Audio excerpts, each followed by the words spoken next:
कान्यकुब्ज नगर कन्नौज में एक ब्राह्मण रहता था। उसका नाम था अजामिल।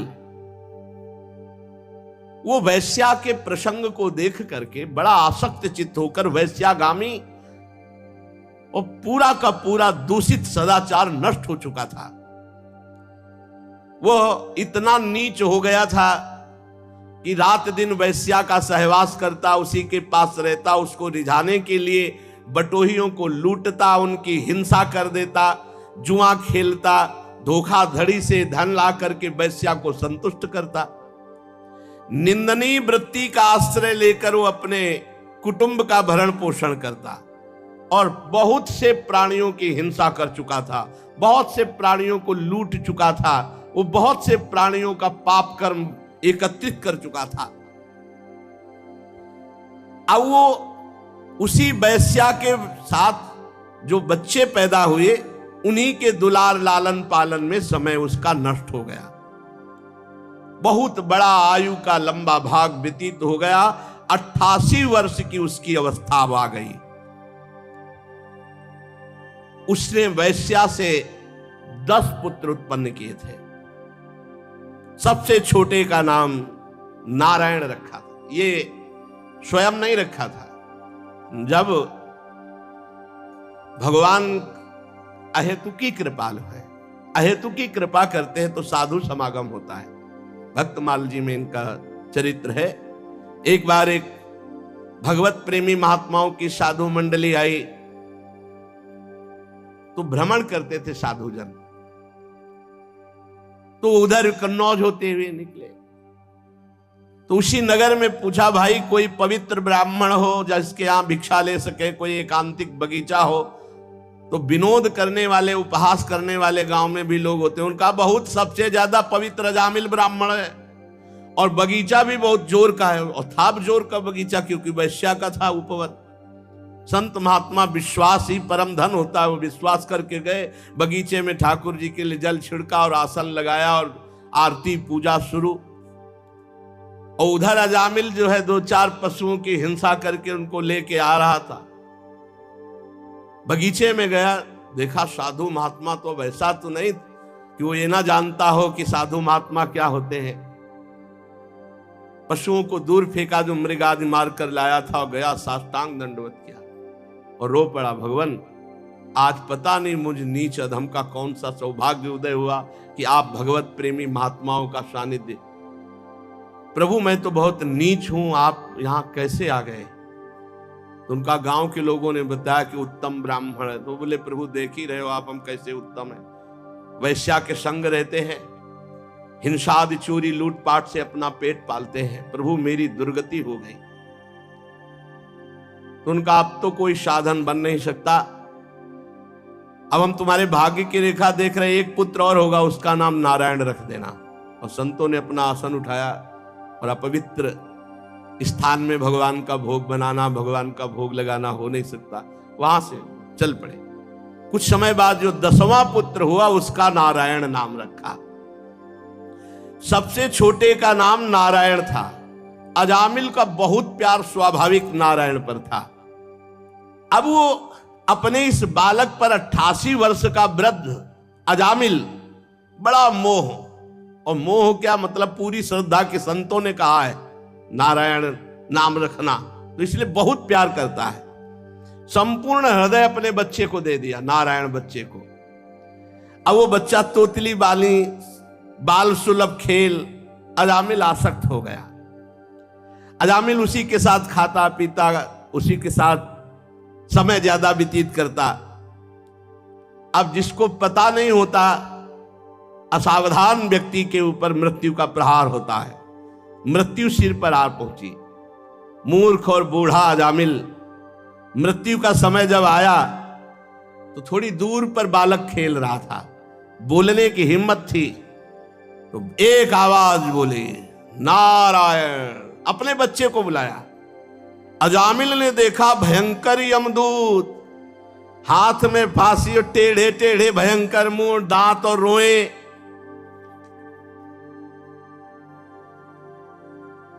सोच लघु शंका देख के निकल जाती, देख के ऐसे हैं यमदूत, ऐसे थोड़ी यमदूत है।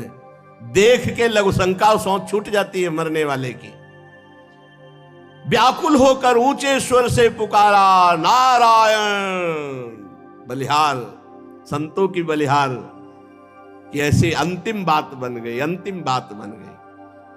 ज्यों ही नारायण पुकारा कि दिव्य चतुर्भुज भगवान नारायण के पार्षद दो उपस्थित हो गए। झटपट आकर यमदूतों की फांसी काटी। अजामिल के सूक्ष्म शरीर को अभी वो खींच ही ना शुरू ही किया था, भगवान के दूतों ने, श्रीहरि दूतों ने बलपूर्वक उन्हें डांट कर रेप और यमपाश काट दी।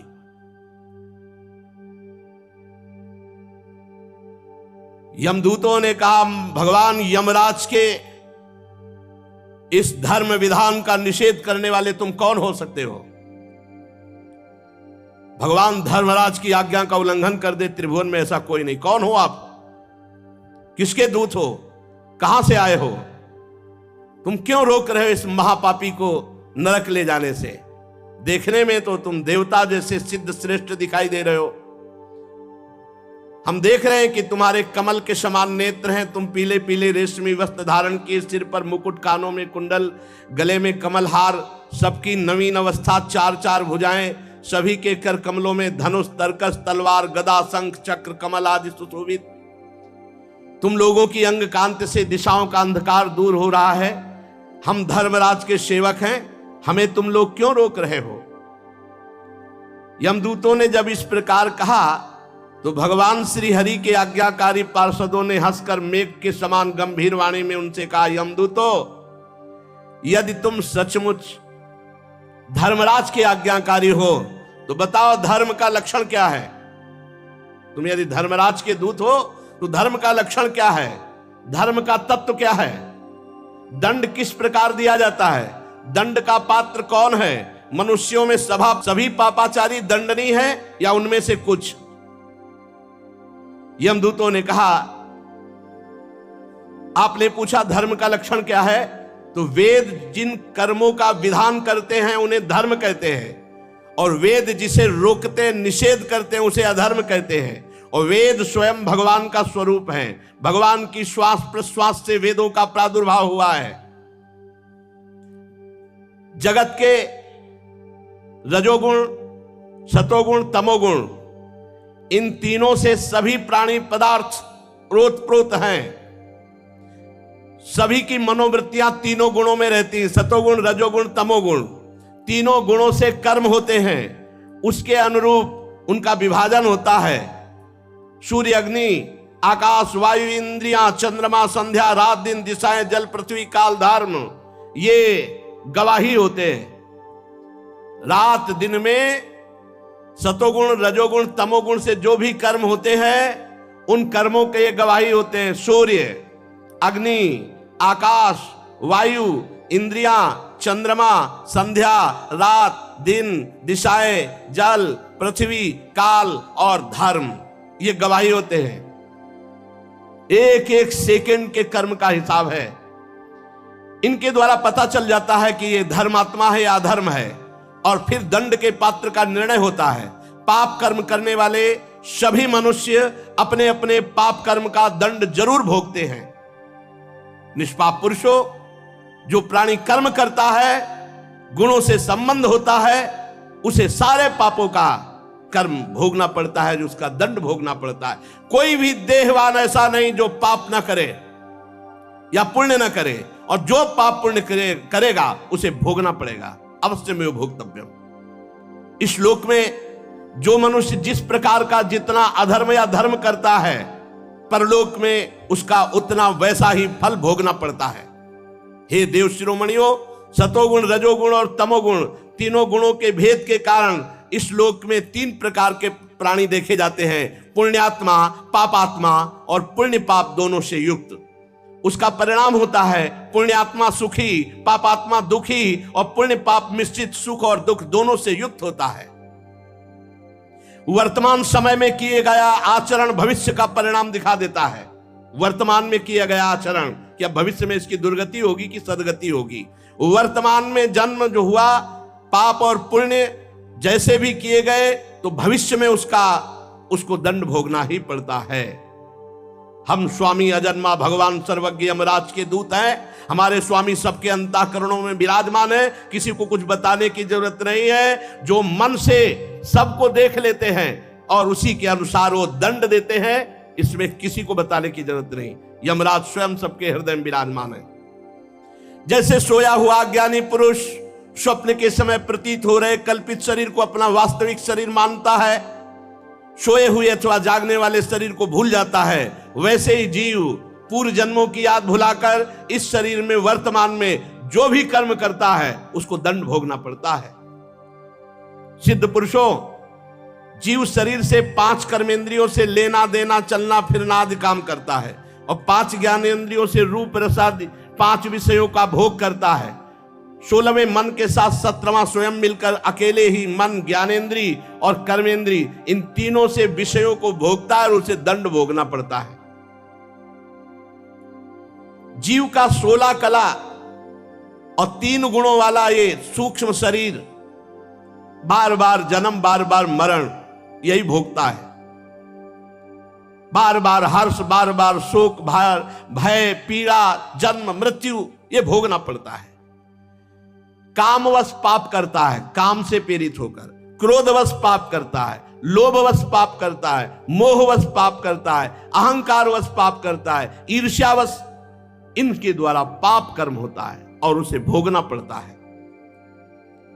जैसे रेशम का कीड़ा अपने ही जाल में फंस करके मारा जाता है, वो अगर रेशम का जाल ना निकाले तो ना मारा जाए, ऐसे ही कर्म के जाल में फंस करके ये मनुष्य मरता है, ये मोह का शिकार बनता है। कोई शरीरधारी जीव एक क्षण भी कर्म किए बिना नहीं रह सकता। प्रत्येक प्राणी से स्वाभाविक माया विवश करके कर्म कराती है। जीव को पूर्व जन्मों के पाप पुण्य संस्कारों के अनुसार ये शरीर प्राप्त होता है, स्थूल शरीर, सूक्ष्म शरीर। उसी के अनुसार उसकी वासनाएं होती हैं, उसी के अनुसार उसकी क्रियाएं होती हैं और उसी के अनुसार उसको भोगना होता है। देव शिरोमणियों, आप जानते हो अजामिल बड़ा पापी है वर्तमान में। पहले ये शास्त्रज्ञ था, शील सदाचार सद्गुण संपन्न था, ये ब्रह्मचर्य का पालन कर रहा था, इंद्रियों को शासन में ले रहा था, पवित्र था। इसने गुरु अग्नि अतिथि वृद्ध पुरुषों की उपासना की थी, समस्त प्राणियों का उपकार चाहता था।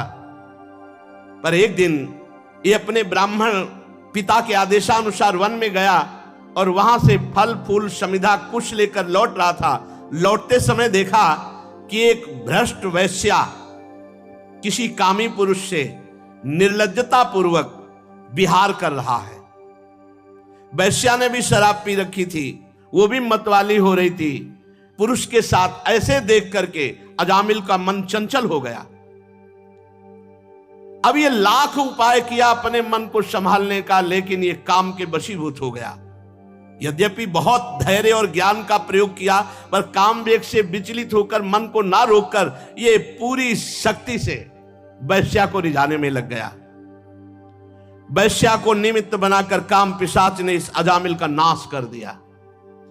अब ये शास्त्र संबंधी सारी पवित्रता और चेष्टा मर्यादा छोड़कर वैश्या को रिझाने में लग गया। वैश्या के साथ सहवास और अपने घर की सारी संपत्ति वैश्या को दे दी। ये धर्म भ्रष्ट हो गया और वैश्या के ही पास रहने लगा। अब सुंदर सुंदर वस्त्र आभूषण आदि से वैश्या को प्रसन्न करना, धीरे धीरे धीरे धीरे चोरी, हिंसा, जुआ, शराब सब आ गए दोष। स्वच्छंद चारणी कुल्टा वैश्या के अधीन होकर के इसने सब शास्त्र विरुद्ध आचरण किए। इस पापी ने शास्त्राज्ञा का उल्लंघन किया, स्वच्छंद पापाचरण किया, ये शास्त्र निंदित कार्य किए। ये वैश्या के मल समान शरीर और अन्न से पला, इसलिए अब हम इसे ले जाएंगे और नरक में यंत्रणा देकर इसको पवित्र करेंगे। हम इस पापी को दंड पानी भगवान यमराज के पास ले जाएंगे, वहां जाकर ये दंड भोगेगा, तब पवित्र होगा। ये सुनकर भगवान के पार्षदों ने हंस दिया और कहा, यमदूतों, बड़े आश्चर्य की बात है, कि तुम धर्मराज के दूत हो और पूर्ण धर्म का तुम्हें ज्ञान नहीं। तुम एक निरपराध को दंड दे रहे हो। भला निरपराध को दंड कैसे दिया जा सकता है? जिस समय इसने अपने अंतिम समय अपने पुत्र के बहाने बुलाया नारायण, उसी समय इसके सारे पाप नष्ट। ये बात समझ लो, कोई भी तपस्या इतनी पवित्र नहीं कि सारे पाप नष्ट कर सके। यदि गोविंदेति चुक्रोशी कृष्णा माम दूरवासिनम ऋण में तत्प्रबद्धम में हृदयान्नापशरपति। गोविंद गोविंद चाहे जितनी दूर से गोविंद गोविंद, हरि हरि, कृष्ण कृष्ण, सब पाप नष्ट हो गए, भगवान ऋणी हो जाते हैं। साधारण धर्म का ज्ञान तुमने वर्णन किया, साधारण धर्म का ज्ञान तुम्हें नहीं। यह विश्वासघात होगा इसके साथ यदि मैं तुम्हें ले जाने दूं। यमदूतों, एक जन्म का नहीं, बस यही सब शास्त्रों की कृपा से बात आई, तभी हमारे हर प्रश्न का उत्तर नाम होता है। हर प्रश्न का उत्तर अयम ही कृत निर्वेशो जन्म कोट्यं हंसमामपि यद व्याजहार विवशो नाम स्वस्तयनम हरे। इसने मेरे हरि का नाम जब उच्चारण किया तो इस जन्म के नहीं, करोड़ करोड़ जन्मों के पापों का प्रायश्चित हो गया। अब ये भगवान के परम पद को प्राप्त होगा। 1 रुपया नहीं लगता। तुम स्नान किए हो कि नहीं किए हो, यह भी प्रश्न नहीं है। अपवित्र पवित्रो वा सर्वावस्थांगतो विवाह यह स्मरेत पुंडरीकाक्षम सवायाभ्यंतरा शुचि। हरि हरि, कृष्ण कृष्ण, राधा राधा राधा, हो गया, सब पापों का प्रायश्चित हो गया। अयम ही कृत निर्वेशो जन्म कोट्यंग सामपि, करोड़ों जन्मों के पापों का इसने प्रायश्चित कर लिया जिस समय इसने हमारे स्वामी नारायण का नाम पुकारा। एते नैव भृगोनोश्य कृतम स्याद घनिष्कृतम यदा नारायणायेति जगाद चतुरक्षरम। जिस समय 4 अक्षर पुकारा नारायण, उसी समय ये पूर्ण निष्पाप हो गया, पूर्ण निष्पाप हो गया, समस्त पापों का प्रायश्चित कर लिया। ध्यान दो, भगवान के पार्षद बोल रहे, स्तेनः शुरापो मित्र ध्रुव ब्रह्मा गुरुतल्पगः स्त्री राज पितृ गोहंता ये च पातकिनो परे सर्वेषामप्यघवता मिदमेव सुनिष्कृतम नाम व्याहरणम विष्णुर यतस्तद्विषयामतिः। चोर, शराबी, मित्रद्रोही, ब्रह्मघाती, गुरुपत्नीगामी, ऐसे लोगों का संगी, स्त्री, राजा, पिता, गौहत्या, चाहे जितना बड़ा पाप हो गया हो और भगवान की शरण में आकर ये उच्चारण कर दे हरि हरि हरि, कृष्ण कृष्ण कृष्ण, गोविंद गोविंद गोविंद, बस सब पापों का प्रायश्चित हो गया। अहम त्वं सर्व पापेभ्यो मोक्षयिष्यामि मा शुचः। अजामिल जी ने देखा कि यमदूत अंतर ध्यान हो गए, भगवान के दिव्य 2 पार्षद पार्श्व में विराजमान है। साष्टांग चरणों में दंडवत किया और कुछ कहना चाह रहा था। मानो अजामिल ये कहना चाह रहा था कि अभी तो हमने भगवान को नहीं पुकारा, पुत्र के बहाने नारायण नाम निकल गया, तो आप भगवत पार्षद का साक्षात्कार हुआ, यम के त्रास और फांस से बच गए। अगर हमें कुछ सेकंड ही समय मिले तो मैं भाव से भगवान का नाम तो पुकार लूं। उसी समय भगवान के पार्षद अंतर्धान हो गए। अजामिल सीधे वहां से कन्नौज से सीधे चला और हरिद्वार पहुंचा, और हरिद्वार में गंगा स्नान करके एकांत क्षेत्र में बैठकर भगवान के नाम का ध्यान किया। क्योंकि भगवत पार्षदों के दर्शन और संभाषण से संपूर्ण पाप नष्ट हो चुके थे, इसलिए बुद्धि पवित्र हो गई थी। तत्काल योग मार्ग में बुद्धि स्थित हुई और नामाकार वृत्ति हो गई। नामाकार वृत्ति, बुद्धि को समस्त विषयों से पृथक करके नामाकार कर दिया, नाम में तन्मय कर दिया। जेव ही नाम में बुद्धि तन्मय हुई, त्रिगुण का मल भस्म हो गया, सतोगुण रजोगुण तमोगुण नष्ट हो गया, बुद्धि त्रिगुणातीत। जेव ही त्रिगुणातीत हुई, उसी समय देखा कि 4 पार्षद आ गए। पहले 2 थे, अब 4 पार्षद भगवान के सामने, 2 परिचय वाले और 2 और। अजामिल साष्टांग दंडोत फिर किया।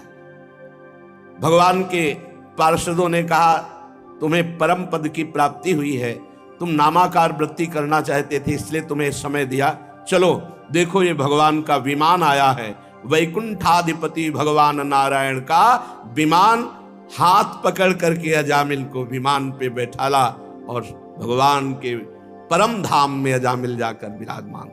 पुत्र के बहाने नारायण पुकारा तो परम धाम परम पद मिला।